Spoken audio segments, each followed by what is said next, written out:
Okay, March 4th. Let's do another This Week in CFA stuff.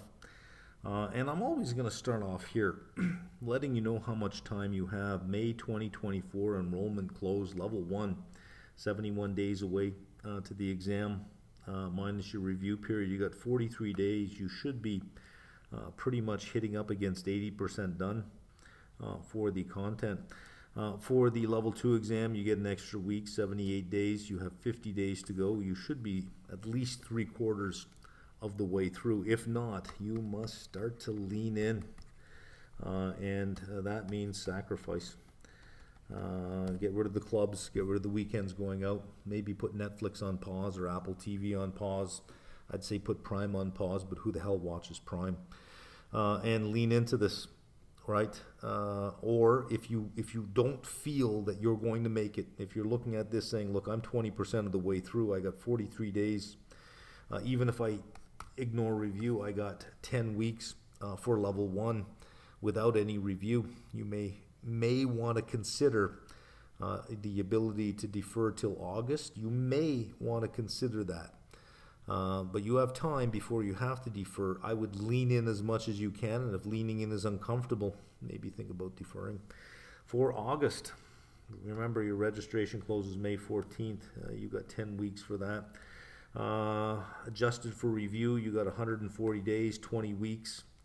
For level 2, you got 21 weeks. Level 3, 18 and a half, because, well, they come first. You should have already started by now. You should have already started. You have 10 sections at level 1 and level 2. That leaves you 2 weeks per section. 2 weeks per section. And some of the sections at level 2, cognitively challenging here, you're going to want to spend more time on that. Level 1, I think you could pull that off, but again, you should have already started by now. If you haven't, what are you waiting for? Are you waiting for there to only be 18 weeks? What's your magic number, right? This is not a game show where you try to guess the song in fewer and fewer beats. I can name that song in 3 notes, Bob. It's a real thing. It's a real exam. More time is always better. You should have started by now. For November, you should be thinking about when you're going to start here. 225 days for level 1, 232 days for level 2. Those are comfortable times. If you start now, you've got plenty of time to get that done. You can even give it a little bit of time before you start, but it may sound like a long time away, but the days clip by.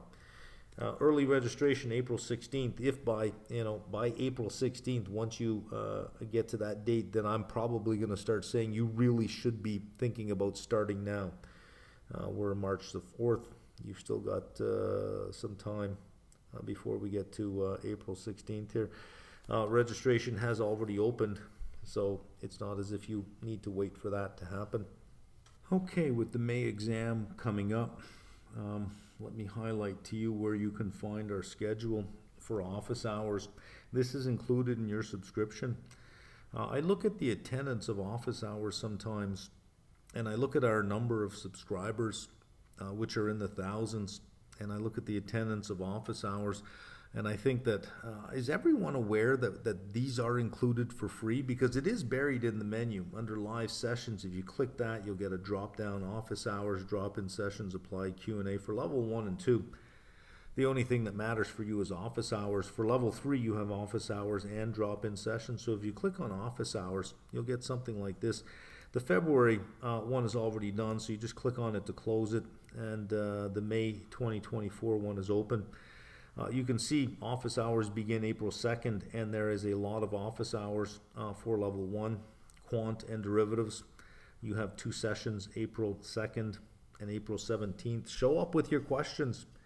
There's a guy there that'll answer them for you. You show up with your questions, type in your question, and he'll answer them right there on the spot. That's quant and derivatives. Fixed income, there are 2 sessions for that as well. FSA, you have 2 sessions, equity and corporate finance. I think that's what that is for. You have two sessions. Portfolio management and alternative investments, another 2 sections. Economics and portfolio management. So portfolio management will end up having 3, and here is economics mixed in with it for another session. FSA equity, and I believe that's CL, seems odd, but K corporate finance, I'm just gonna say it, it should be an F, or what else is CI? I don't know. I don't know. You got a session there, quant, fixed income and derivatives, you have another session there. So these are included with your subscription. In other words, they are free to attend. Show up. Question that is asked is, can you record the sessions and we watch them later? No, and I'll tell you why. We used to. In the very beginning, I used to record office hours, and 2 or 3 people would show up, and office hours would be over in 8 minutes, and there was nothing to record. When I don't record them, I get well over 100 people showing up, and I get robust questions, and I'm on for 3 hours, 3.5 hours sometimes. Now that's an exciting session. But if everyone knew it was recorded, even if I didn't tell you it was recorded and I simply just surprised you after, you would all get to the point of going, oh, he records them anyways, and you wouldn't show up, and there'd be nothing to record, and then everybody loses. It's called a suboptimal equilibrium. And if you want to learn more about suboptimal equilibriums, watch the movie Beautiful Mind about John Nash. It's called a Nash equilibrium, which is a suboptimal equilibrium. So no, they are not recorded, because if they were, there'd be nothing to record. So they're not. Don't ask. They're not. They won't be. Level 2, quant, 2 sessions. They start April 10th. You have 2 sessions in quant, 2 sessions in fixed income. FSA, you have 3 sessions in there. Derivatives, you have another 2 sessions in there. Equity, and again, is that CI or CL? CI? Oh, corporate issuers. They changed the name, not corporate finance. Corporate issuers. Okay, you see, I figured it out. Equity and corporate issuers, a session there. Economics and portfolio management, 2 sessions. Equity, corporate issuers, and alternatives, 2 more sessions. Quant, fixed income and derivatives, you have a session there. And then for level 3, the February is done. They schedule for the August exam won't be up probably for another month or 2. They'll start sometime in June. The level 3 starts a lot sooner because we have to go through live sessions, and then we have to go through office hours, and then we go through drop-in sessions. Drop-in sessions are usually about 3 weeks before the exam, and then office hours usually run about the 4 to 6 weeks before the exam. So there you go. Lots of opportunity to ask questions. Lots of opportunity there. Let's spend more time this week in the Q&A under the videos. I think a lot more of the exciting stuff is in the questions that are asked, because each week it can be, these sessions can be about what questions you have as opposed to me coming up with a topic. So I think it's going to take about an hour to get through all those questions, but let's just do that. Okay, let's answer some questions from last week. First one, just a comment. Congratulations on being chosen by the CAT distribution system. I now have 3. I have one that kind of hangs out here full time, a female I call Rosalita. And then there are 2 males, kind of rougher looking males. One I call Pedro, the other I call Juan. I figure I may as well give them local names. They are local cats, but I'm starting to become that crazy cat guy on the hill. I'm going to have to think about how many cats I'm going to allow here. Let's see, happy to hear you now have a cat. I don't know that I have a cat. The cat has me. The cat sort of made up its own mind. You're going to love their temperament. As for my questions, could you please comment on why the comments section under the lecture videos is not available anymore? So you're talking about on markmeldrum.com under every video, we used to have a comment section, and then those comments, the comments section was removed. So I'll give you an answer there. Let me just finish reading the rest of your comment. I've noticed that some of the notes are not updated, excuse me, or missing parts. For example, alternative investments section in the review part doesn't include real estate. Should we expect an update? I sent this comment through to, excuse me, hang on, to support. So I didn't receive any comment on that, but I'm sure somebody looked into it. Additionally, I've always wondered why you choose to use so many colors in your notes. Yes, it does look less intimidating. The colors is more just to break up the screen. And sometimes you can remember something that was in a different color, and I did try to use certain colors when I was doing certain things. Try to make colors mean that I'm working on an example versus doing something else, but I don't know if I was successful in getting that through. But I find the colors just sort of break up the monotony of the view, as opposed to looking at a PowerPoint with a bunch of typed out words, or a screen with all the same color. As for the comments under the videos, it had become unsustainable in answering questions. There were way too many questions per day to be answered for the price that we charge, without significantly increasing the price. Only about 60% of candidates actually use the comment section. 40% never ask a question. So to make everybody pay more just for 60% didn't seem right. So maybe the 60% just pay an increased price, but we couldn't figure out how to get that done effectively. Also, it was a very small portion, less than 1%, that tended to ask almost all the questions. Sometimes 75% of all the questions asked came from a small group of people who would ask 200, 300, 400 questions. And they are what I would call lazy questions. What's this? What's that? Where'd you get this? Where'd you get that? What's this word mean? How'd you calculate that? Where's number 6 from? Like, just stuff that you could look up. But it was this diarrhea of questions under every video. So it just, we thought, well, okay, we don't have to answer the questions. Candidates can answer their own questions. So they can help each other out. But then you need somebody who polices or who moderates the answers, because what if somebody answers a question wrong and you end up learning it wrong and you don't do well and you say, oh, I used Meldrum and I failed, right? And maybe it wasn't because of the video, but because you got the wrong answer from another candidate in the comment section. So there's a risk of not moderating the comment section, which required just as much work as if you had just answered the questions yourself, which was becoming very unsustainable. So instead, we offer increased office hours, which you've already seen the office hours for level 1 and level 2 going into the exam. We decided, let's boost the amount of office hours that we offer, and then let's offer tutoring at a very accessible price. I don't think you're going to find any other place that offers CFA tutoring by charter holders for $55 an hour. We offer it at a subsidized price. We make no margin on that. That is a full pass-through to the people that are helping you. So to keep costs low for everyone, we decided, let's just eliminate the comment section, and for those who do have a bunch of questions, only they themselves would pay the incremental cost of getting that done through a tutoring session.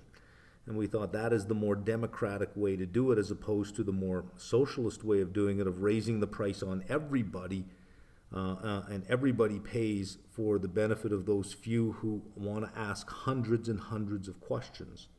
That is why we got rid of the comment section. In our on the left menu, you'll find a link right to Reddit. If you have a question, I guarantee you it's already been asked and answered on Reddit. So we do facilitate that you could just click on there and get right to Reddit. Failed L3. You didn't fail, you did not pass. There is a difference between those two statements. I did not pass level 3 first time and found I didn't do adequate review a month out. Passed the second time around. Hopes this helps the last caller. Sound like I got a radio show. Let's see, next one. I have a question. If you could answer about how to best handle MCQs having words most likely or least likely when all the available choices are close. So if I ask a question about most likely. A, B, and C will probably all be true. So I may say, which is most likely? And I'll give three options, and you'll read A and you'll go, well, yeah, that's likely. And you'll read B and say, yeah, that's likely, and you'll read C. But we're looking for, in the scenario, which one would you most likely expect to see? So all three of them you'd expect to see, but one will be more likely than not. So you're giving an example here, a company in recession. I think you mean a company during a recession, because companies don't go into recession, they go into decline. A company during a recession is most likely to adjust physical capital by, now I don't know if you've got this from somewhere or if you're making this up, but I see physical capital, I'm thinking about assets, not maintaining equipment. Well, yeah, if in recession, pulling back on maintenance CapEx might be a thing. Canceling orders for new equipment. That is probably, if I had a company, I'd be more likely to cancel an order for new equipment rather than let my existing equipment deteriorate. So I would probably maintain my existing equipment, but I'd be more likely to cancel an order for new equipment. Why would you say, let's not maintain our equipment and still go out and buy new equipment, right? Clearing inventory on a discount. Well, maybe not. What if I have just an inventory system? I have no inventory to clear in that sense. And what if I'm a food processing company selling canned baby food? I'm certainly not going to start clearing my inventory at a discount. So, yeah, some companies might, but it's not most likely. Here, canceling order for new equipment is probably most likely.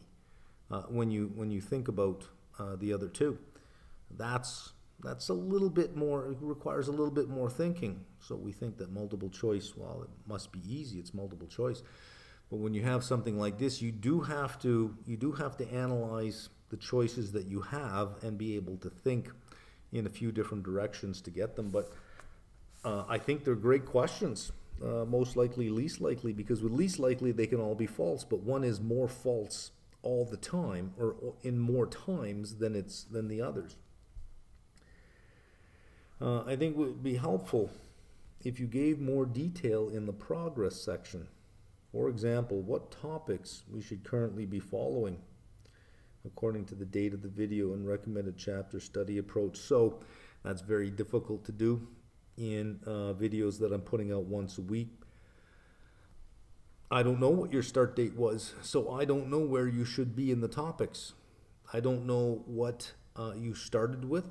I don't know what you paired one section with another if you're doing distributed learning. I don't know any of that. This is a very bus stop model. The bus stop means that if you think about it like an airplane ride, everybody shows up at the airport at a specific time. They all get on the airplane at a specific time, and they all head out. That would be your semester class at a university. There is a time you show up and a time you leave. There's a time when the assignments are due, when the midterm and the final is due. There is a time, and everybody started the semester at the same date and will end the semester on the same date. But for self-study, it's a bus stop model, which means everybody gets on the bus at different stops. You might have gotten on 9 months ago. Somebody got on 8 months ago, then 7, then 6, and 5. And there's some people still not on the bus. So with a bus stop model, it's very hard to say this is where you should be in the course. For a semester course, an airplane model, I can tell you exactly where you should be in the course. So that's rather difficult to get done. So I don't know that I could do that, or that it would even be worth trying to do that. Thanks a lot for your content. I have a question in relation to MVO, mean variance optimization. I'm confused why the utility function is expressed in terms of variance. Shouldn't we use standard deviation? No, because you can't do math with standard deviation. I guess I should be more clear than that. You can't multiply a standard deviation and get a result that makes sense. But a variance, you can. You can add variances together. You can subtract variances. You can multiply a variance with a particular number. It's easier to do math with variances. So when you get to level 3, there is a swap.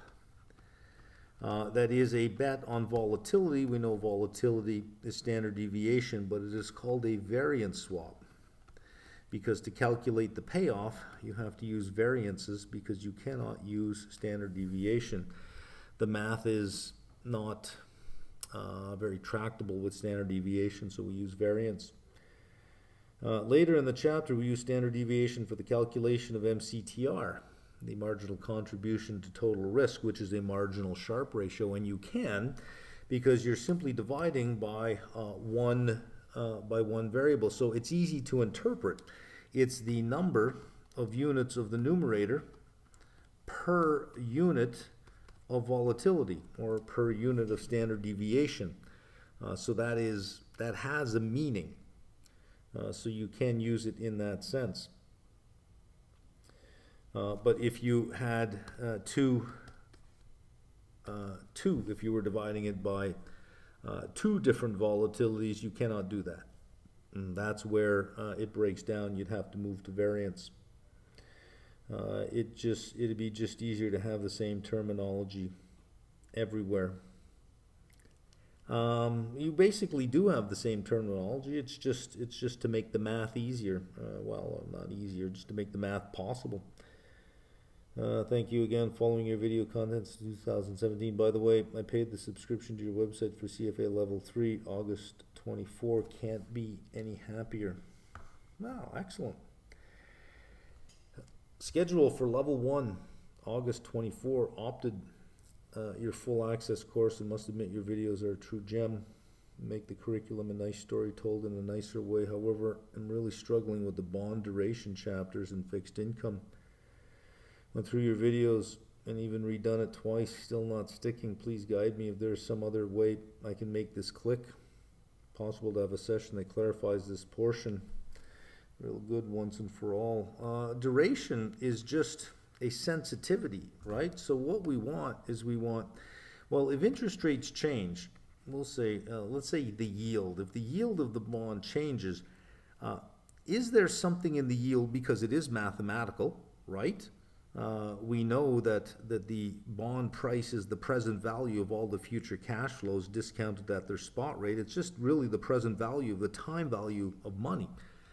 So is there some way that if we knew how rates were going to change, and of course when we say rates are going to change, we mean in a parallel way, that the yield curve changes in a parallel manner? It rarely ever does. Can we calculate the percentage change in the present value of the bond? Turns out we can. Now, the easiest way to see how duration, the formula form of duration, as opposed to using the first derivative of Macaulay duration, is if we think about the price-yield relationship. It is convex.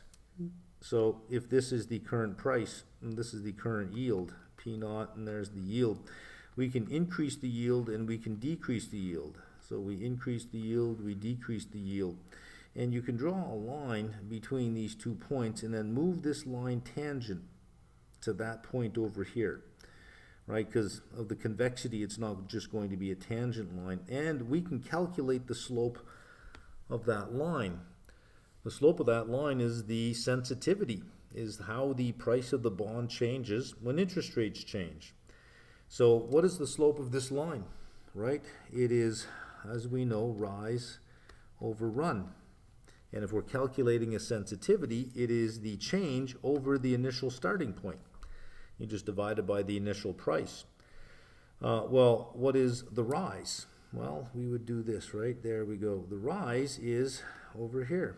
This is PV minus, this is PV plus. This is the minus meaning a drop in rates, plus meaning an increase in rates. So it's PV minus PV plus. There's the rise. What is the run? Change in yield, it's 2 times the change in yield, right? All divided by P naught. Let's just get rid of this. Watch what happens here. let's bring P naught up. You know, you can multiply it by 1 over P naught, multiply all this by 1 over P naught. These things cancel out, and what are you going to have? PV minus minus PV plus over 2 times the change in yield PV naught. There's a approximate modified duration. It's just the slope of the line. Remember grade 12 calculus? If you wanted to know the rate of change of a function, it is the slope of a line that is tangent to that point. That's all that is the slope of a line that is tangent to the point on the price yield curve. Price yield. The price yield curve is convex. So that's why we have a sensitivity like that. Now, because this line, I'll draw it in another way, this line does this, well, you're going to have, look at this, you have to draw lines straight upwards from the straight line to get to the convex line. That's called the convexity adjustment, and the convexity adjustment is always positive. So once you have the sensitivity, you then add on the convexity adjustment. Easy peasy, lemon squeezy. Come on. There we go. Let me see if I can move this over a bit. Started studying for level 1, end of November. Made some really good progress initially, but have struggled staying focused and studying since. Only 25% through the content. Scheduled to sit for May. You need to pick up the pace, my friend. Jacob 5526. This video is a big wake-up call for me. Should I be pushing my exam back to August? Well, if you're only 25% of the way through and you don't see yourself having the time to lean in on this for May, yeah, you probably won't make it. When people do not pass, the number one cited reason is I didn't have enough time. They knew going in that they weren't prepared. That is the number one reason for the DNPs.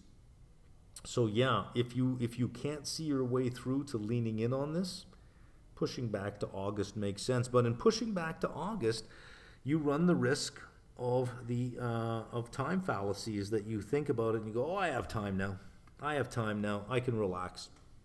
And then you keep putting it off till you realize that, oh my God, I'm only 25% of the way through and the exam is in 2.5 months. What am I going to do? Should I push it back to November? If you push it back, you're not getting extra time, right? You can't think of it as I got more time now. You got to think of it as I bought the right amount of time if I start now. Otherwise, you're just destined to repeat the same mistake. So if you do push it back to August, do not push your studying off. You got to hit it. You got to lean in. Let's see. I know if I crammed, I could get through all the content and have review time to spare. Well, if you feel that you can do it, you got to lean in, which means you're sacrificing some things in your life to get this done. For the level 3 exam, I would like to watch the MM videos as well as read the text. Debating if it is more productive to start with the reading and watch the videos after to understand the application, or watch the video first so I'm exposed to the material prior to reading. Your thoughts? I don't think it matters. I think it's an individual preference. What I would say is try it both ways. Do a couple of readings where you read first and watch the video, then flip it around. Do a couple of readings where you watch the video, then read. If you're going to read second, you do a careful reading, right? If you're going to read first, you do a quick read and a careful watching of the video. Whatever is your second is the more careful one. So if you watch the video, do a careful reading. If you read first, carefully listen. Pay attention to don't let your mind drift while the video is playing. And try it both ways. Figure out which one is right for you. I remember you commented in a video last year about a possible CFA recap refresh course for charter holders. Do you have any update on that? At this point, I'm going to go ahead and say no. I have no update on that. How I left it was, it seemed that we were all in agreement, because I don't own the business anymore, Serify does, but we were all in agreement that it made sense. We have all of these charter holders that are going on and no source of revenue there. but they obviously have a need for something. They obviously have some problem that we can provide a solution for, such as keeping up on whatever new readings there are, and they can satisfy their continuing education credits at the same time. Where that is in discussion, I do not know. I am not privy to the inside meetings that go on. I don't know where the conversation is on that. I'm told it's not dead. The idea is not dead, but I don't know if it's in a coma, if it's in a hospital room, or if it is walking around ready to go. Preparing for L3 August 2024. Do you mind explaining how your portal program covers or teaches structured response preparation? So far I have finished both fixed income and equity sections with their corresponding Q banks, but haven't seen any question in the structured response format just yet. Probably not. They're very time consuming to write well. They take a long time to do. So when you do them, the idea of throwing them to the question bank versus putting them on an exam, the exam always wins. Let's put them on the mock exam. So we have 5 mock exams, and we have 2 more mock exams that are just structured response. I call them seminars, but 7 in total. I think roughly anywhere from 80 to 90 questions. Each question has a video walkthrough as well. Not only that, we do drop-in sessions getting closer to the exam, where, for example, exam 1, I have 2 sessions, 3-hour sessions, and there's 2 of those. Exam 2, again. Exam 3, again. 4, 5, 6, 7, with 6 and 7 being these 2 2-hour sessions each time. And in those sessions, we look at the structure of the question and the structure of the answer, and if it was an identify question versus a determine and support, determine and justify, how we would structure our answer, because it's not called an essay. It's called a structured response. There is a structure to your response depending on what is being asked. So there's plenty of support for that. These are all live, all these drop-in sessions, and they are included with your subscription. You have access to all of these, not to mention all of the office hours that happen for level 3 as well. Currently doing my honors in accounting. Well, we've all done things we're not proud of. That's okay. I'm planning on doing my level 1 next year. Do you have any products, packages I can make use of to familiarize myself with CFA? Yeah, so if you go to our site, there is free access. You can register for free, and you'll have access to 2018 level 1. Now, it's not the current 2024, but it'll give you a good idea of what to expect. The whole level 1 from 2018 is there. Nearing the end of my BA in economics. Now diving into CFA level 1 prep. Quick question. Planning on skipping the financial statement analysis prereq since I didn't find it too useful for quant. And I didn't do it in economics for obvious reasons. Yeah, of course, wondering if I should consider it for FSA. Well, if you had a BA in economics, I would ask you, did you have accounting required courses? Usually you have a financial accounting course that's usually a standard, mandatory, or required. Usually you'll have either in year 1 or year 2, you'll have a 2-part course for just the introductory financial accounting, debits, credits, balance sheet, income statement, cash flow statement, things like that. If you have, you don't need the prereqs. If you've never seen that before, and I say debits and credits, journal entries, and you say what are all that, you might wanna browse through those prerequisites. Especially considering I didn't study it in business. Well, there's your answer. You didn't study it in business school. You might wanna watch it very quickly. What level of proficiency you recommend before moving on to another section?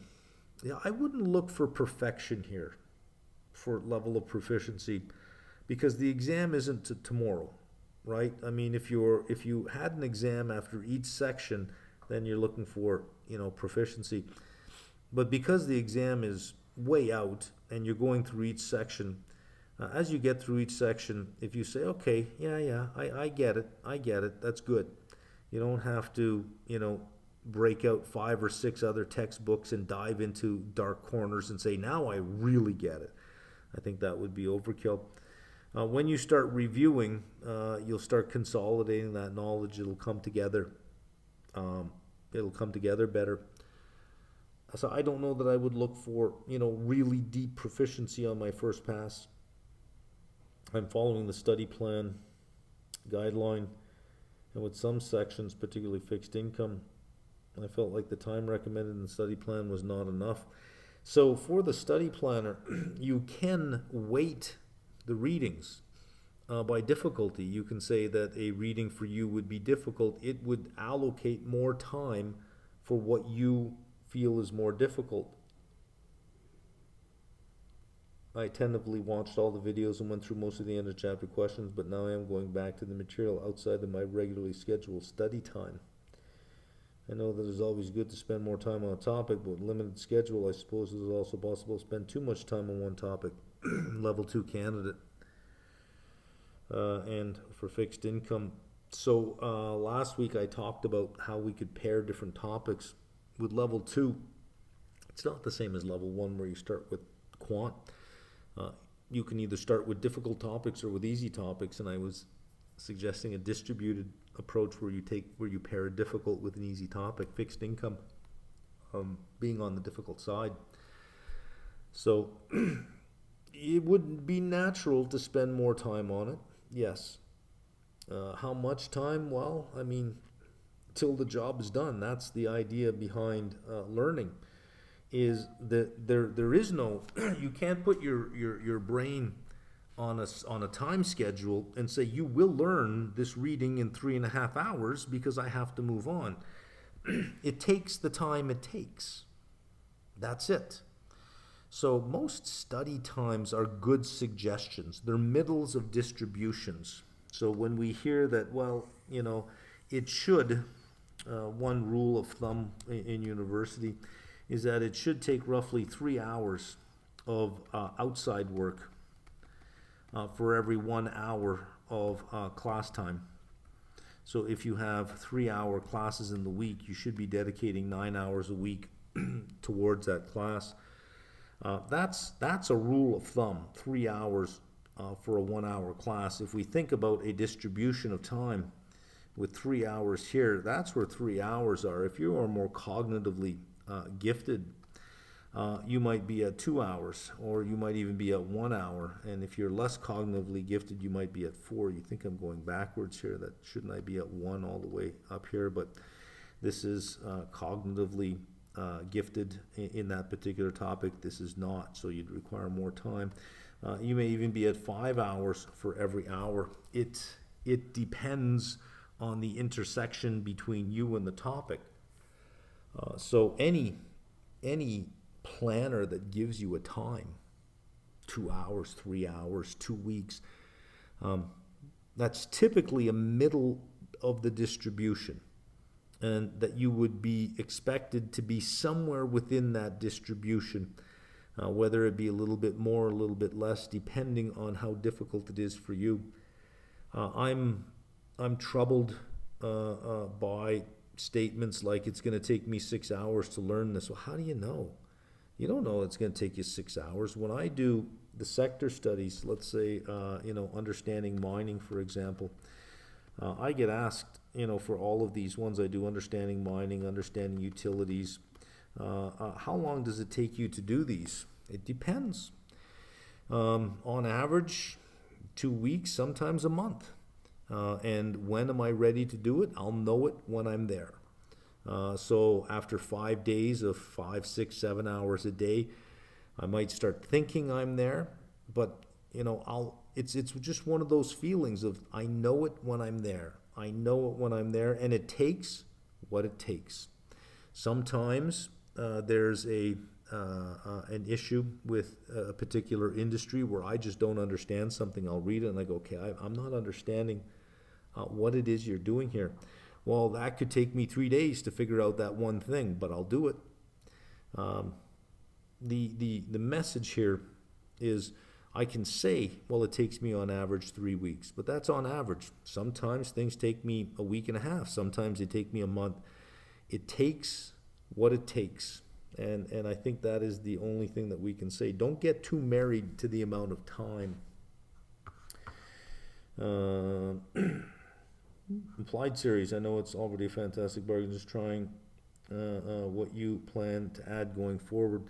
Well, my additions to the applied series usually happen between August and February, right? I add to the series between August and February.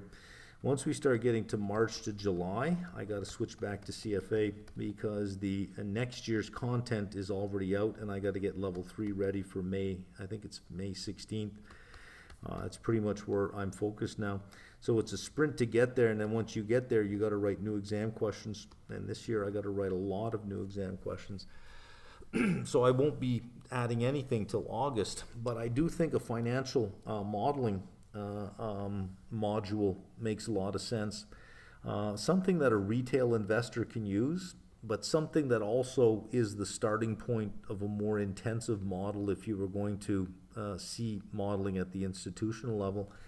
So something on that, and I'm not sure what company I'm going to do. I was going to do D.H. Horton, but I'm not really sure if I want to do it because it is rather straightforward to do. Thought of doing something a little bit more complex, something like Meta.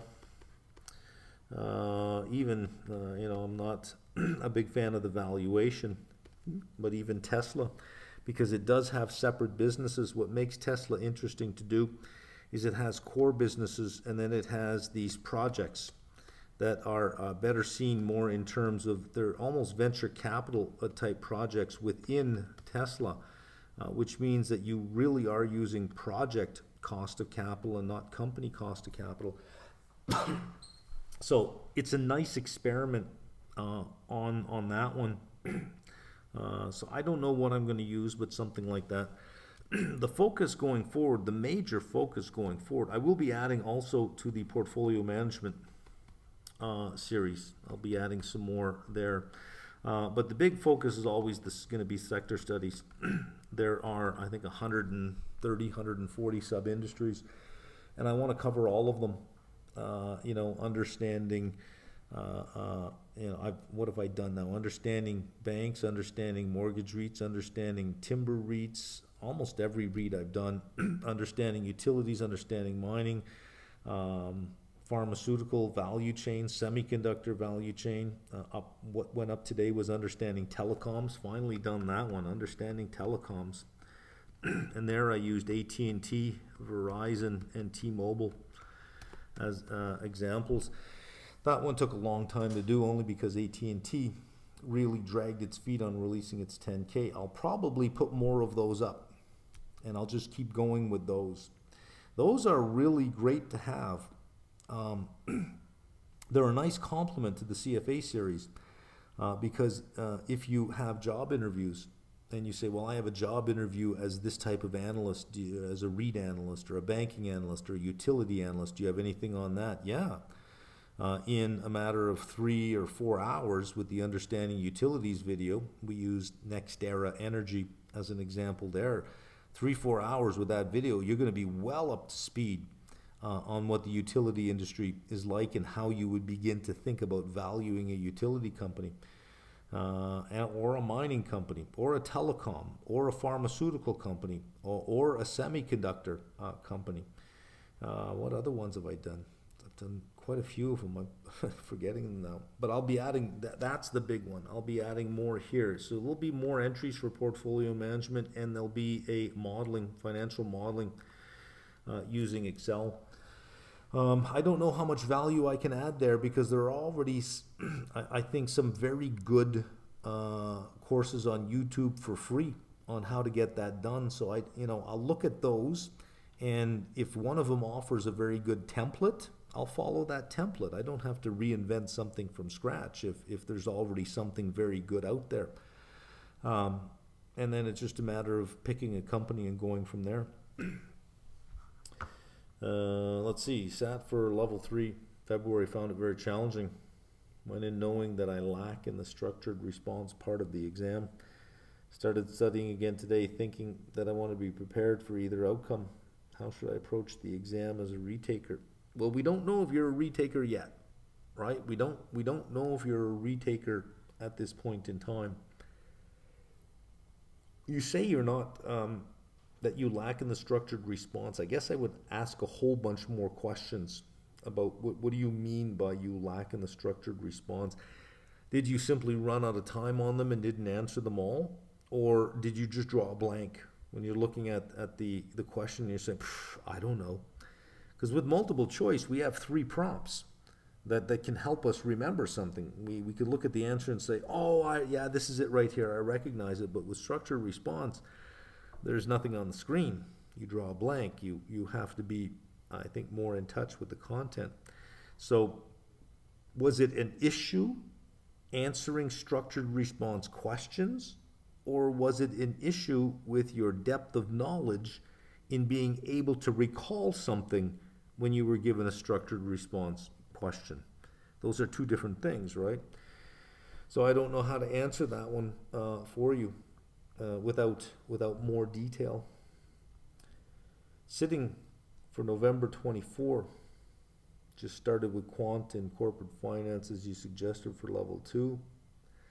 I'm new to this double reading strategy. No, you're not. No, you are not. No, you are not. When you were in your undergrad, you didn't just have 1 course.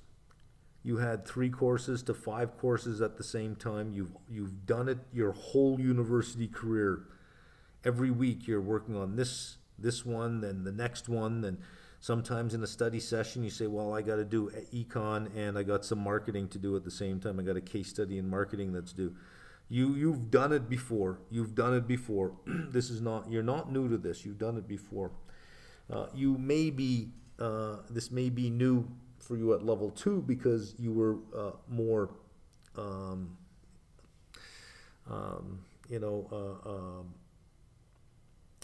what's a good word? You move from one to the next, to the next, to the next. I have a word for it, but as you get older, what your brain does, it takes a word that you want to use and it holds it hostage until it publicly embarrasses you because you can't remember a word, and then it gives it to you. But that's what your brain does. It starts messing with you, and I just lost the word. New to this double reading strategy, as I used to linearly complete, well, I guess that's a good way to say, complete entire one reading and then shift to another. Can you tell me how to apply this strategy on a regular date? Same way you did in undergrad. In undergrad, you didn't take just 1 course. You had, again, 3 to 5 courses at the same time. It's the same thing. You already know how to do this. What about high school? You had every semester, you had 4, 5 different classes every semester, and you had to study for 4 or 5 different things every single week. You've done it. You've done it your whole life. What is new is the way you did level 1, topic after topic after topic, linearly. That's new to you. But your whole life, you've done distributed learning. What is the underrated advice for clearing level 2? What separates success and failure? There is, look, learning has been the same as it's been for 5,000 years. There is no secret. There is only one thing. It's called putting in the time. You gotta put in the time. If you're going to get good at anything, even physical stuff, you got to put in the time.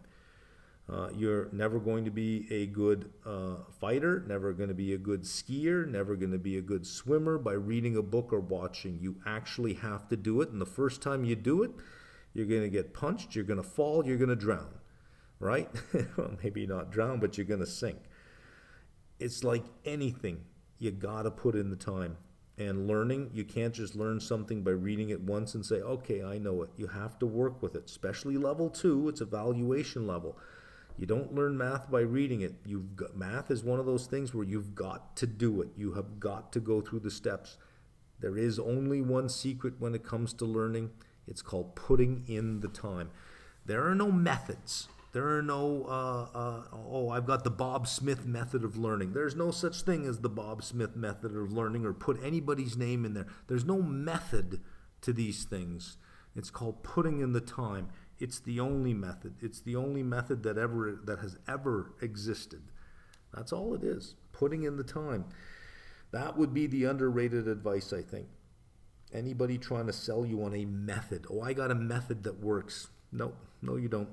If your method is putting in the time, then yes, you've got a method that works. But there is no shortcut to learning. Is there any content in the applied level about fixed income, especially the bond market? Yeah, in the applied options on futures, we look at treasury futures. But as far as bonds go, I don't know that I do anything on bonds, because bonds are, they're kind of mathematical. If you know what the yield curve looks like, it's kind of mathematical. As far as where the yield curve is going, yeah, that's more strategic. There's nothing mathematical about where the yield curve will be tomorrow. It really depends on what the news flow is and what the sentiment of the bond market is. So I don't know that I've done much on that in terms of, I don't know that there's much more beyond what you'd get in level 1. Level 2, I don't think you need for understanding the bond market. Level 2 is very specific to embedded bonds with embedded options. But level 1, after level 1, you should have a good understanding. And after level 3, as far as yield curve strategies and credit strategies, that's the real thing. Actually, I think in the portfolio management series, I show you how to use actual bonds to mimic an ETF. So we take TLT, and I show you how to use actual bonds to mimic the sensitivity, the interest rate sensitivity of TLT, and squeeze out another 100 basis points of yield over what TLT will do, and how to get more convexity out of it using bonds. So I do show something there. I think we do a curve trade. By a curve trade, I mean a slope trade. That if we were thinking that the slope was going to increase or decrease, we do a duration neutral curve trade. So yeah, there are some things in fixed income in there.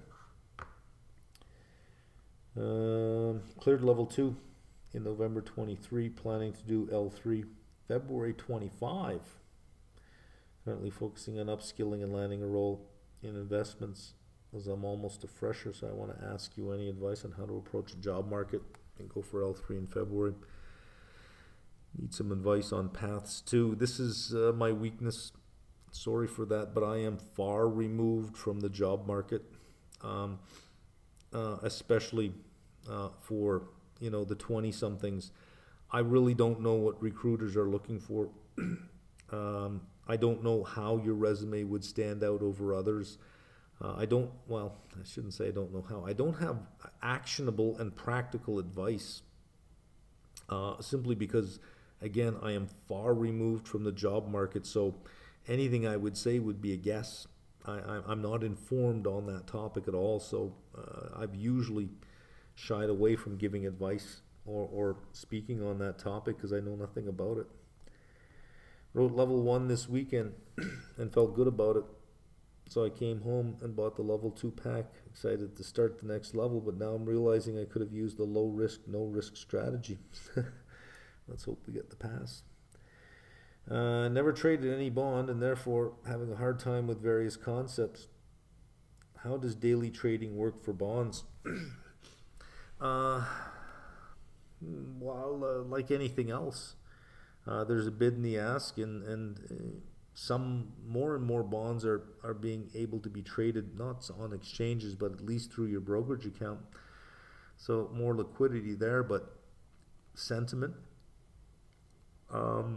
Anything that changes the market's perception of where yield should be will change bond prices. So it's more a matter of you're trading the bond based on the yield it offers. The price is secondary. It's not as if you're looking at the price saying, oh, that's a good price. you're looking at the yield saying, well, that's a good yield, or that yield is not high enough, or it's too low. And you're buying the bond at whatever price it is because of the yield it offers. So let's see, bond price is 85.50 for a 10%, for a 10-year, 8% annual yield to maturity of 10.4. So you're trading the 10.4. And if you're comfortable with 10.4, you pay the price of whatever the price is. It's not as if you're looking at the price saying, I don't like the price.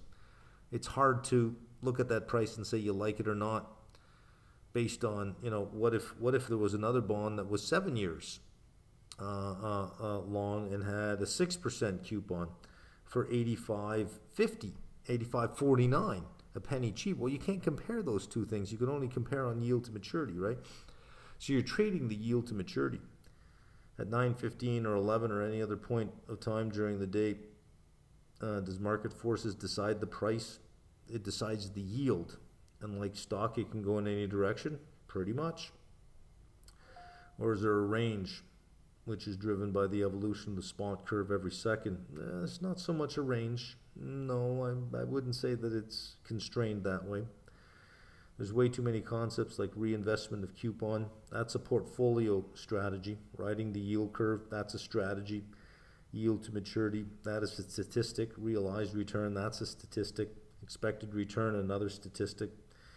Fed is not changing rates, and coupons are annual, so what will change the price of a bond? So you have to distinguish between money market and capital market. Let's draw a line here. And this is your money market, this is your capital market. Your capital market starts at the 2-year. Your money market is 1 year or less. These are zero coupon bonds. There's the Fed rate. All these money market rates will reflect where the central bank is.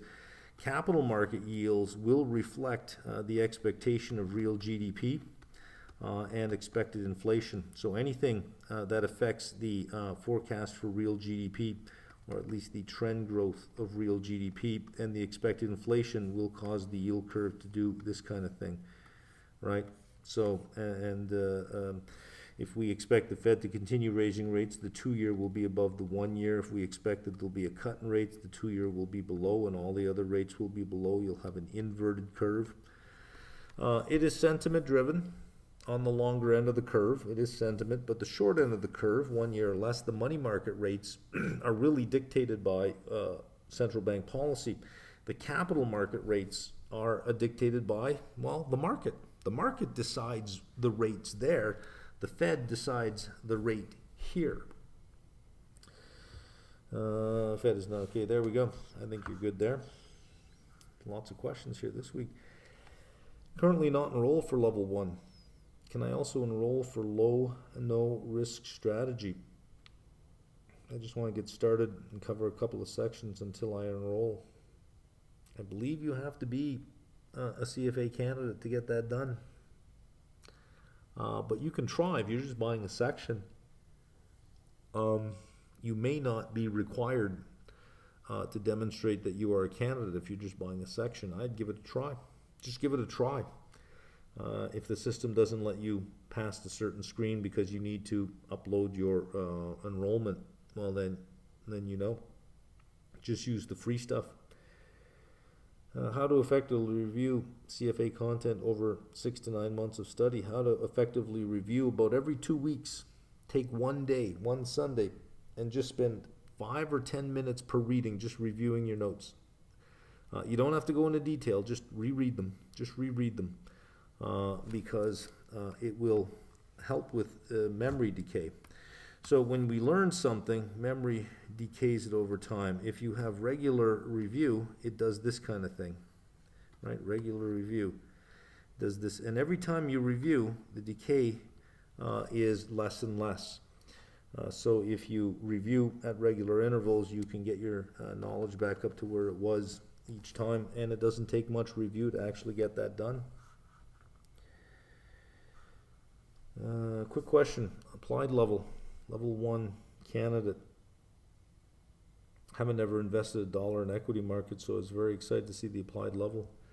Challenge is how to squeeze in the applied level curriculum with CFA studies. Can you share some strategies so that by the time I finish level 3, I can at least start applying the learning and gradually build my portfolio. Well, the applied level is just going to get bigger and bigger. It's not going to get more manageable, bigger and bigger, but it's not testable. It's there for your own enjoyment. You're not studying every minute of the day, and to be honest with you, after an hour and a half or 2 hours on a topic, you kind of get sick of it. I know I do. I get sick of it. When I'm reading 10Ks after about an hour and a half, I'm sick of it. I don't want to read another word. So I stop because it's just of no value, right? Well, those are good times to, if you set up your paper portfolios, to start with the portfolio construction series. Watch the first video.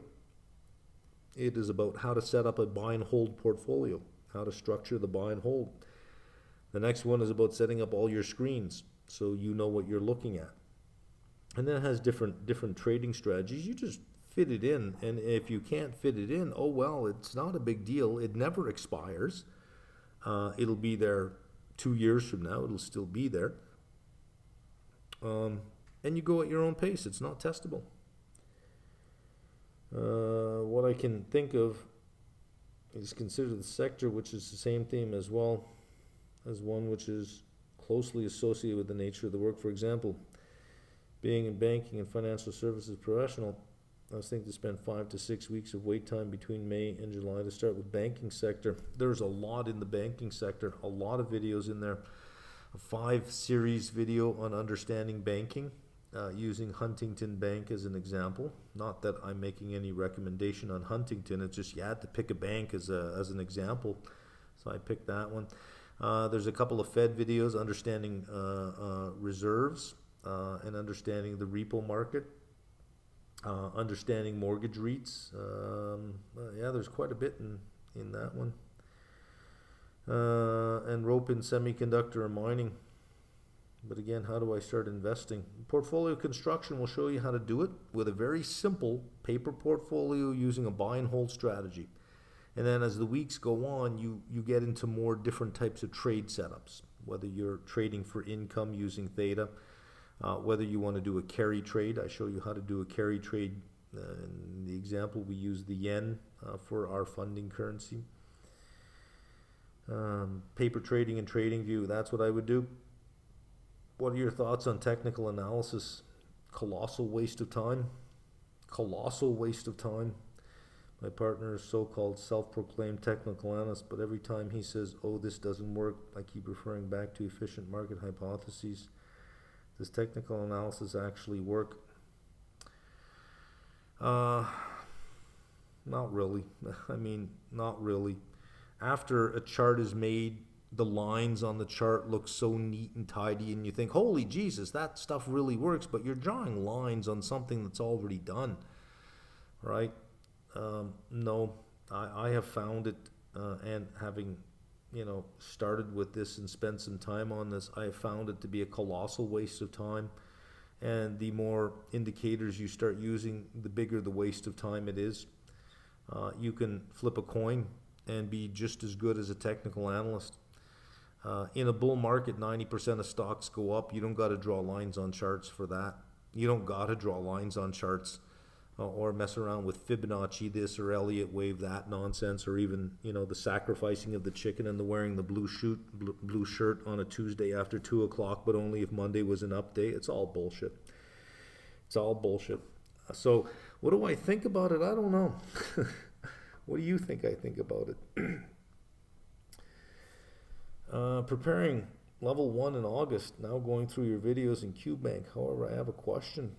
We have a nice planner on your website where you can put in time spent on each section. However, this section does not include prerequisite readings. No, it does not, which are also quite long and require some time to work through them. Prerequisites, because the majority of people who come to CFA have a business degree background, these are prerequisite readings where it didn't really make any sense anymore to have, because from your undergrad you would have gotten all of this. If you don't come from a business background, you're going to have to put in more time, because the prerequisite readings will almost be required for you. The study planner wasn't flexible. Well, it wasn't. It was designed and built and programmed at a time when there was no prerequisite readings to the extent we have them today. So does the study planner need an upgrade? Yeah, it probably would need an upgrade so that you can have a drop-down menu saying include prereqs or don't include prereqs, right? If I'm not gonna for August 2024 level 3, I'd be sitting for August 2025, right? No, you can go September 2025. Wonder what's as soon as I can register with MM and CFA. If you're not doing August, then it is February 2025. L2, your site had office hours over the course of a month or so before the exam. Have your L3 August office hours already started? No, they start closer to August, so they'll start, most of August are the drop-in sessions. They'll start sometime in, I think, June. You'll get some in mid-June into July, and then August, because I think the L3 exam is 1st August, you get heavy into the walkthrough sessions for the exams. Lots here today. Level 2 candidate for August. Up to now, I have finished quant, fixed income derivatives, and I honestly found them pretty straightforward and not that hard. However, I have 6 readings of FRA so far, and that was brutal. Really don't know what is my problem. I watch your video, then I read the book thoroughly, but I find the questions devastating. I should say I have no background in finance. Actually, I'm a veterinarian. I think that's why I'm struggling with FRA so much. Any tips for me? Well, there are office hours, as you saw. There are office hours coming up for level 2 FRA. I think I would attend those. Maybe you don't know what questions to ask. Maybe you don't have well-formed questions in your head because you might say, well, I don't really get it, so I don't even know what question I would ask. Just attend it and listen to other people's questions and the answers to other people's questions, and all of those puzzle pieces may fit together for you where you say, oh, I get it now. That or book a tutoring session. Currently doing level 2, having trouble understanding parts of intercorporate investments. Can you explain when we allocate goodwill to net identifiable asset? Well, you don't allocate goodwill. You allocate the purchase price, and then whatever is left over would be goodwill. Is this always done under the equity method? Partial goodwill. Okay, so you're asking something that's a bigger thing. Additionally, I'd like to better understand how the equities. Okay, this is a tutorial you're looking for. That's not a question I can answer quickly. That's a tutorial. So I'll pass on that. But for the office hours coming up in April for L2, save your questions for that and ask your questions there, where they can spend more time on it. That's a 15 to 20 minute answer just on that one alone. If a person has passed CSE in Canada, how far are we from passing CFA level 1? I would say quite far. CSE level 1 is very light compared to CFA. A lot of your question bank questions are somewhat outdated. Is there a way to filter just recent years or questions? I did send this one on as well.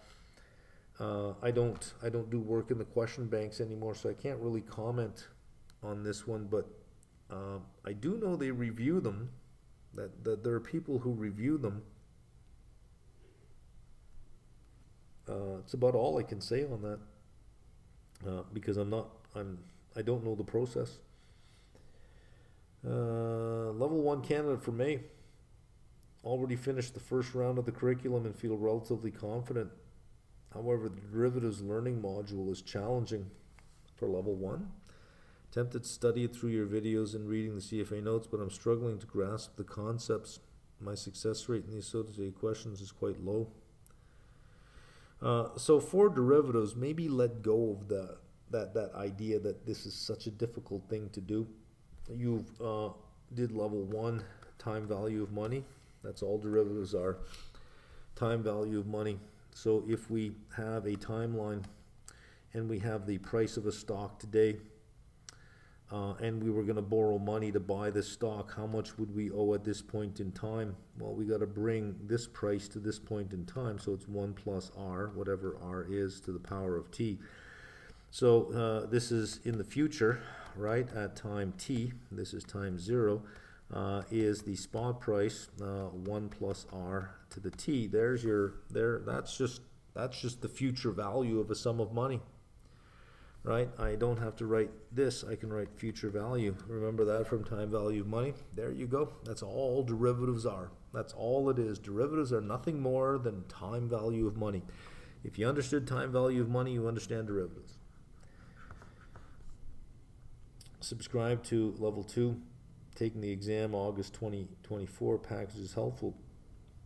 Cleared level 1 2 years ago. Are there L1 review material for me to quickly brush up on some L1 concepts? I believe you can add the 2023 level 1 archive.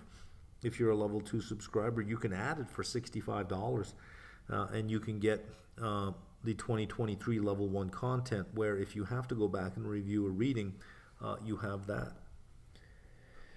Oh, we're at the end here. Ooh.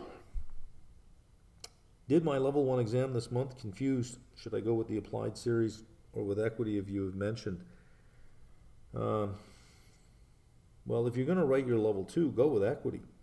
Also, I have a question that keep coming to my mind, that I'm going to be too old to be an investment analyst or have a job in that field. Currently working as a financial reporting officer, and I'm 25. 25. Get the hell out of town. Am I too old? Come on, man. 25. What is that line from What's a Wonderful Life? Youth is wasted on the young. You are not too old. Trust me on that. You are not too old. And in my country, there are a few jobs in this field. Well, you know, you have to start thinking differently. You were born on planet Earth, okay? You were born on planet Earth. You're not. Don't keep thinking I was born in this country. You were born on planet Earth. Broaden your horizons. There's a whole planet out there. If there is no opportunity in your country, it is just a matter of luck that you were born in the country that you were born in. There's no reason you owe any allegiance to the country that you're in, other than just randomness, right?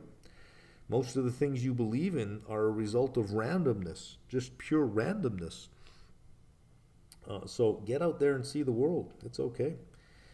And you have to have experience in that field to be accepted. I keep telling myself that even if I didn't get a job in this field, the market is for everyone. That is true. I would be happy if you share your thoughts, as I'm always looking up to you. Well, maybe you're shorter than me. That's why you're always looking up. I don't know why. why you would be looking up to me. I think I don't know. I get that a lot, and I'm humbled by it, because I think I don't know that I'm really that person. So, you know, you're right. The market is for everyone, and you can be entrepreneurial about this. You can take this, the CFA course, and think about it in terms of getting yourself a career, or you can take it in terms of creating a career for yourself, in that I don't need anybody. I can be my own research analyst. I can learn this sector really well, and I can start learning financial modeling and learning regression, so I can build models on how to predict certain variables, and I can just lean into this and create my own research firm. And I don't have to research equities in my own home country. I can research equities from anywhere in the world. Or you might find that you have more skill as an asset manager, and you don't have to trade your own market. You can invest primarily in the U.S. market. You can create your own path. You don't have to accept it from somebody else. I'm an economist from an engineering firm, doing impact study and so forth. Doing level 2 this November. Please, may I ask how I can use CFA to pivot into portfolio management or other high finance career? From an economist in an engineering firm. So again, this is related to the job market, and I am far removed from the job market. But my answer to that, to almost anything in the job markets, I really don't know. I just don't know anything about this, so I don't know that I can be of much help to you on that. And with that long Q&A, we are done for this particular week. See you next week.